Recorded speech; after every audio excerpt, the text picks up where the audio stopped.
Hey guys, welcome back. So in this video, I'm going to show you how to change theme in Cursor AI. So let's get straight into it. First thing, what I'm going to do is let's head over to the gear icon at the top right corner, to the settings, and then here under the general, you will find preferences.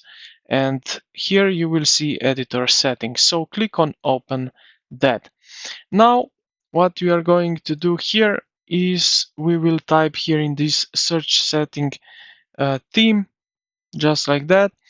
And now you will see here Workbench color theme. And yeah, from here we can choose those uh, basically options.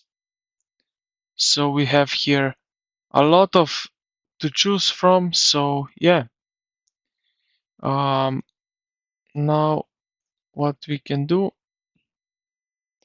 is also search for more colors if you want. Here we have product icon theme. So we have default option here. Then we have preferred dark color theme. We have also here some bunch of options and so on. Yeah, so here you can change bunch of themes.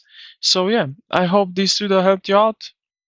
If it did, consider to like the video and subscribe to the channel. Thank you for watching, and I will see you in the next one.